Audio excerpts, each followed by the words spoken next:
नमस्कार दोस्तों, आज हम लोग तीन कंपनी देखने वाले हैं और तीनों कंपनी का वैल्यूएशन इतना सस्ता है कि हो सकता है आगे चल करके आपको एक बहुत बढ़िया प्रॉफिट दे दे। और इन तीनों में से कुछ ऐसी कंपनी है जो आपको क्विक प्रॉफिट दे सकती है। हो सकती है वो ऑप्शन में भी आपको एक बढ़िया प्रॉफिट दे दे, अगर आप ऑप्शन में भी ट्रेड करते हैं तो भी, या मार्जिन में भी ट्रेड करते हैं तो भी।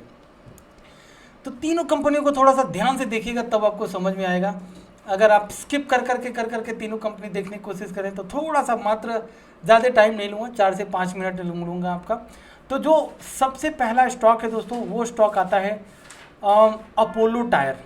अपोलो टायर में आप देखोगे, अब मैं आपको अपोलो टायर, अगर ये ब्रेकआउट हुआ है तो ब्रेकआउट पे अभी बाई नहीं करना। सबसे पहले आपको इसको अपने वॉच लिस्ट में रखना है अपोलो टायर को। और अपोलो टायर को बाई कब करना है वो मैं आपको बताता हूँ।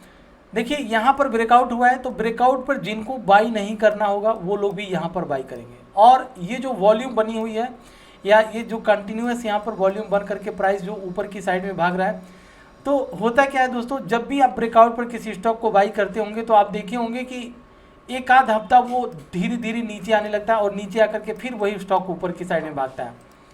तो फिलहाल अगर आपको इसे बाई करना हो, मान लीजिए अगर 100 शेयर बाई करना हो, तो आपको क्या करना पड़ेगा, यहाँ पर 10 शेयर ही बस बाई कीजिए।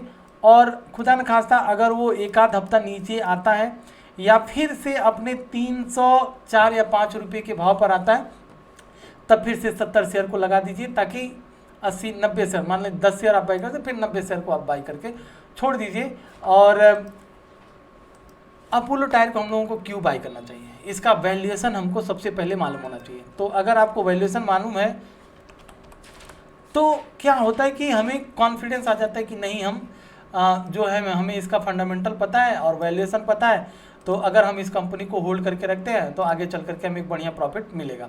तो वो वैल्यूएशन के लिए आपको करना क्या है, आप कंपनी के फंडामेंटल में कोई डाउट तो है नहीं, चाहे वो कंपनी ईवी की बने, इलेक्ट्रिकल व्हीकल बने, चाहे वो डीजल पेट्रोल की बने, चाहे किसी इथेनॉल की बने, चाहे बनी किसी चीज़ की, लेकिन टायर तो यूज करना ही करना है। तो अगर कंपनी वाकई में टायर यूज करती है तो हम ऐसे कंपनी को बाई करेंगे जो सस्ती हो। दोस्तों, 20,272 करोड़ की कंपनी, और आरओई आरओसी के हिसाब से अब धीरे धीरे कंपनी ऊपर निकलने लगा है। डेट की बात करें, मात्र डेट 7,152 करोड़, लेकिन रिजर्व बहुत ही तगड़ा है। वहीं कंपनी के बुक वैल्यू की बात करो तो आप तो 1.08 है।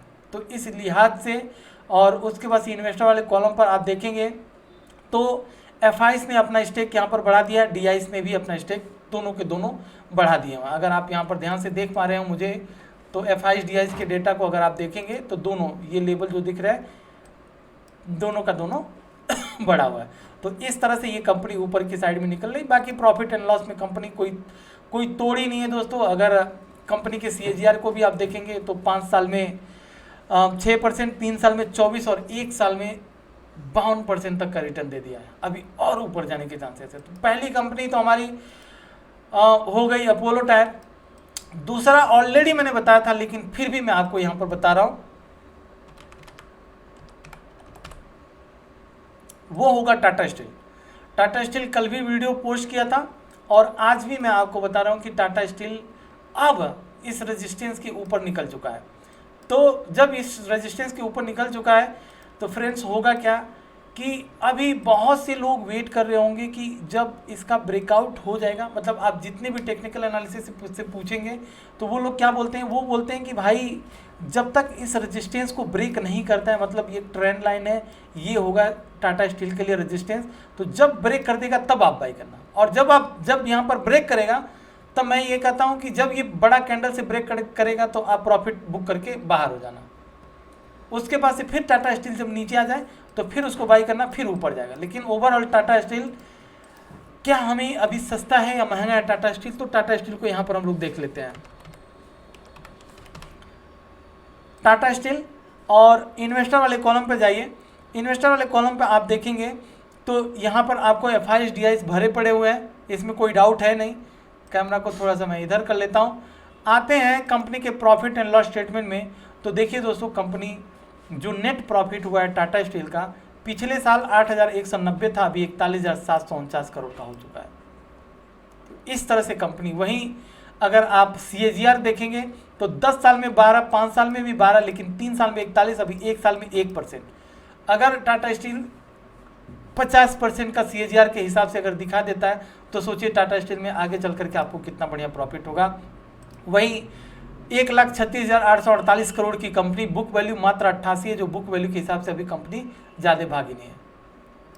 रिजर्व की बात करें दोस्तों तो रिजर्व क्या ही तगड़ा रिजर्व है कंपनी का, और वहीं डिविडेंड भी देती है। तो इस लिहाज से भी टाटा स्टील जो स्ट्रैटेजी में बताया, अगर आप ऑप्शन में ट्रेड करते हैं, ऑप्शन में भी अगर ट्रेड करते हैं पॉजिटिव होता है, बाई कीजिए, और जैसे ही टाटा स्टील यहाँ पर ब्रेकआउट होता है प्रॉफिट लेकर के बाहर हो जाइए। एट द मनी में बाई करना, जैसे अगर 110 का कॉल है तो वो। तो ये तो हो गया टाटा स्टील। चलिए अब मैं आपको एक तीसरी कंपनी दिखाना चाहता हूँ। तीसरी कंपनी में दोस्तों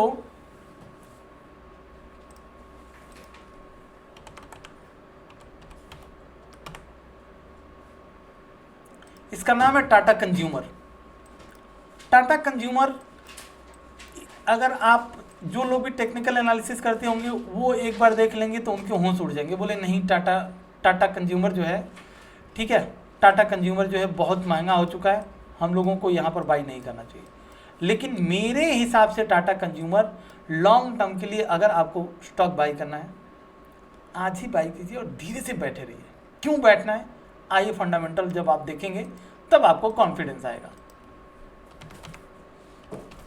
तो दोस्तों सबसे पहले तो मैं आप सभी से रिक्वेस्ट करूंगा कि एक लाइक कर दीजिए अभी, और अगर आपने सब्सक्राइब नहीं किया सब्सक्राइब कीजिए, बेल आइकन पे क्लिक करना मत भूलिए, क्योंकि नोटिफिकेशन ही नहीं मिलेगा आपको अगर बेल आइकन पे नहीं करते हैं तो लाइक करने की वजह से आप चेक कर लीजिए कि बेल आइकन पे जो घंटी होती है उस पर आपने क्लिक किया हुआ है कि नहीं किया हुआ। अगर आप क्लिक नहीं करते हैं नोटिफिकेशन नहीं मिलेगी, फिर आपको मुझे सर्च करके आ करके देखना पड़ेगा। तो ये सब है दोस्तों, अभी लाइक कर दीजिए। मुझे ऐसा लगता है कि ये इस वीडियो को कम से कम हम लोग एक अच्छा व्यूज़ मिलेगा और आप लोगों का एक प्यार भी मिलेगा, वो भी लाइक से। तो प्लीज़ गाइस लाइक, आप सभी लोगों से रिक्वेस्ट रहेगा कि लाइक अभी कर दीजिए, फिर आगे बढ़ते हैं। तो टाटा कंज्यूमर, इसे मैं लॉन्ग टर्म के लिए लेकर के आया हूँ स्टॉक को। जो लोग लॉन्ग टर्म के लिए स्टॉक ढूंढ रहे हैं, जिनको थोड़ी सी दिक्कत हो रही है कि क्या हम लॉन्ग टर्म कौन से स्टॉक को बाई करें, मेरा ऐसा मानना है कि टाटा कंज्यूमर जो है इसकी डील चल रही है बिसलरी के साथ। बिसलरी के जो बिसलरी बोतल हम लोग पानी पीते हैं, इसकी डील चल रही है और उस कंपनी को टाटा खरीदेगा। तो जो अगर टाटा खरीदता है, डील पक्की हो गई, तो सबसे ज़्यादा जो एडवांटेज होगा वो होगा टाटा कंज्यूमर को। बिसलरी बोतल आ जाएगा टाटा कंज्यूमर में प्रोडक्ट पर। अब बिसलरी की इतनी प्रॉफिट होती है तो टाटा कंज्यूमर का जैसे ही नाम आता है टाटा कंज्यूमर मारेगा एक हाइप, और उस हाइप में आपको मिलेंगे बड़े पैसे, ठीक है। अब बात करें कि तो टाटा कंज्यूमर जो इस तरह से प्राइस ऊपर भागा है, क्या महंगा हो चुका है? अरे भाई साहब, प्राइस टू बुक वैल्यू कितना है? 4.92। टाटा के हिसाब से बहुत ही सस्ता है, टाटा की कंपनी के हिसाब से बहुत ही सस्ती है। बाकी फंडामेंटल आपको बताने की जरूरत नहीं है टाटा कंज्यूमर का, बहुत ही ज़बरदस्त कंपनी है। बिसलरी बोतल वाली डील भी चली है, न्यूज़ ये अंदरूनी न्यूज़ है। तो लॉन्ग टर्म के लिए अगर इसे कंपनी को बाई करना हो, बिल्कुल बाई जरूर कीजिएगा। तो जैसा कि मैं आपसे सबसे बोला था कि तीन कंपनी बता दिया फंडामेंटल के साथ, एनालिसिस के साथ, और मुझे ऐसा लगता है कि टाटा कंज्यूमर कम से कम टारगेट 1000 के ऊपर मान करके चलिए।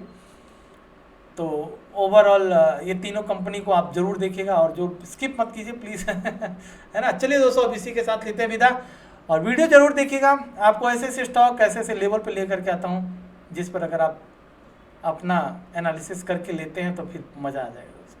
जय हिंद, मिलते हैं नेक्स्ट वीडियो में।